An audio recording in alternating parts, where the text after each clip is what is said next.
The farmers of the world are furious, and they're preparing to take on the might of their states. But what has caused this anger? Cow-burp and manure. Today, we tell you all about the farmers from New Zealand who have taken to the streets in their tractors to oppose the government's plans to tax cow-burps, plus other massive farmer protests around the world. Let's dive in. Starting off with New Zealand farmer protest. Farmers around New Zealand recently took to the streets on their tractors, angry, uncertain, and fearful. Although these protests were initially kind of small, they've pretty much made a strong statement. Over 50 protests in towns and cities across the country were organized with assistance from the lobbying organization Groundswell, New Zealand, the largest of which involved a few dozen vehicles. This comes after the government put forth a new farm levy this month as part of a strategy to combat climate change. The New Zealand government says that it would be a first of its kind, and farmers should be able to recover the cost by raising the price of climate-friendly goods. But the farmers aren't buying any of it. Now, farming in New Zealand is massive. There are 10 million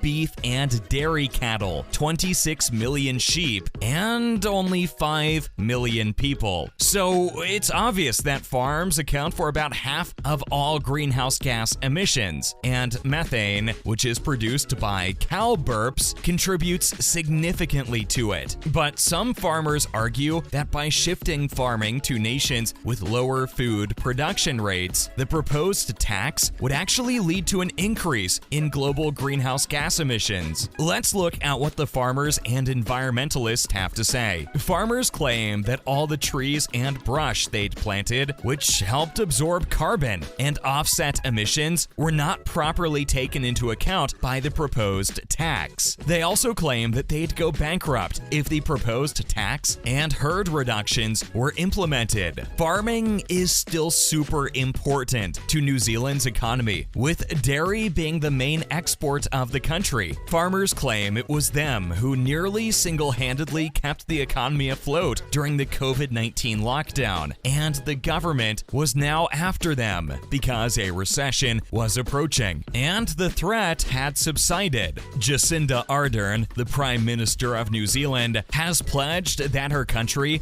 will achieve carbon neutrality by 2050. This plan calls for a 10% reduction in farm animal methane emissions by 2030, which will go up to 47% by 2050. The government collaborated with farmers and other groups to develop an emissions plan that everyone could support, but the environmentalists claim the government's final proposal doesn't go nearly far enough and isn't dealing with the climate issue with the urgency it needs to. According to environmentalists, a lot more needs to be done, and the government's appeasing farmers. But many farmers are still super unhappy about it. What's interesting is that it isn't just New Zealand farmers who are having a bad time. Indian farmers, too, have recently protested against government legislation. Now, for the Indian farmers' protest. The Indian farmer protests were probably some of the biggest ones we've seen of late. The farmers opposed Prime Minister Modi's initiatives to reform Indian agriculture. They demanded that the PM overturn legislation passed in September 2020 that would reduce government involvement in agriculture and make more room for private investors. According to the government, the new regulations would free up farmers and private investment, resulting in growth. Farmers, on the other hand, were concerned that losing the state protections, which they already thought were inadequate, would leave them defenseless against greedy corporations. There was no question that India's old system, which encouraged farmers to produce a huge surplus of grains, needed to be changed. The protesters were concerned that the pace with which the laws were enacted and the magnitude of the changes they entailed would cause crop prices to crash. But according to Modi's administration, market forces would help fix the system. Many of the demonstrators, who were primarily from the states of Punjab and Haryana, were Sikhs, a religious minority, and held protests across the country in solidarity. Their demonstrations grew intense and exposed a system unfair to the farmers. Not to mention, COVID-19 made it worse for them. Even though agriculture only contributes to about 15% of the country's economic output,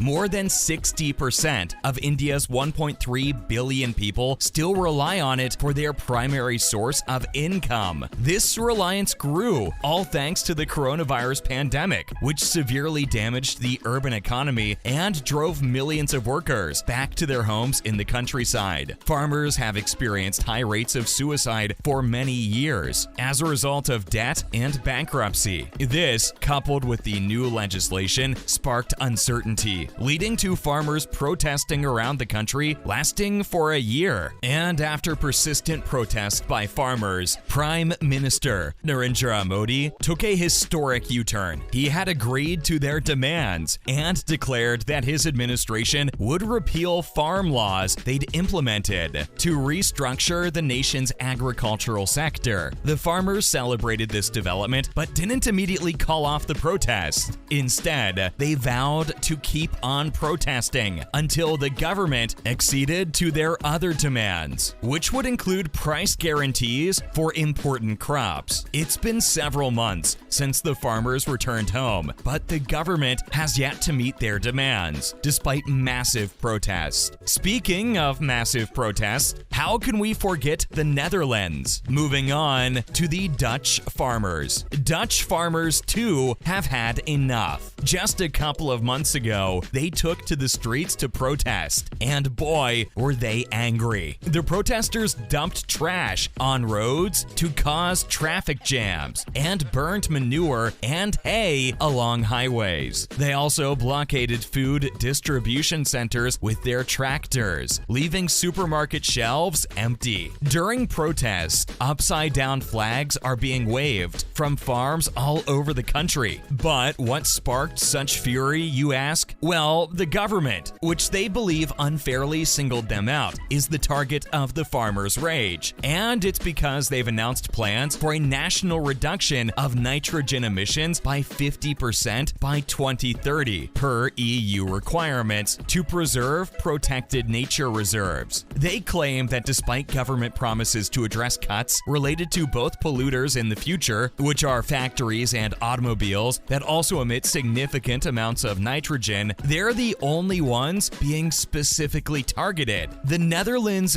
biggest source of nitrogen emissions comes from agriculture. This is mainly from the waste produced by the estimated 1.6 million cows that provide the milk used to make some of the most popular cheeses in the world, including Gouda and Edam. To implement the planned reduction, the size of their farms and the number of their livestock must both be drastically reduced by the Dutch farmers, and they might even have to stop operating completely if they fail to make the cuts the government is demanding of them. Coming up, the Dutch government is super serious about it. The Dutch government has set aside about $26 billion to implement its plan. A portion of this sum will be used to assist farmers in creating more sustainable businesses, and if possible, to buy them out. But the farmers feel threatened by these new developments and claim they're being pushed to the edge. Many claim that they don't want a bag of money, but their job, which is a massive part of their lives. Farmers also express frustration with the government for not doing enough. They demand more technical advancements or other ways to reduce emissions so they can avoid reducing the number of livestock. Environmentalists, on the other hand, argue that immediate and more serious action is needed to reduce emissions. This will enable the Netherlands to contribute to the fight against global warming, which has become even more urgent this summer as Europe experiences drought and record-breaking temperatures. Let's look at what the climate transition is going to be like. The plight of the farmers is sparking a controversial debate on climate action, with implications far beyond the Netherlands or New Zealand. In recent months, there's been a wave of solidarity solidarity demonstrations from Canada to Germany. Some have been organized by those who believe the policies are an attack on the rights of workers and small businesses. On the other hand, others are organized by those who believe the policies are an attack on the rights of workers and small businesses. Conspiracy theorists and members of the far right have also joined the conversation. The Great Reset, a theory that contends that world elites are attempting to use the COVID-19 pandemic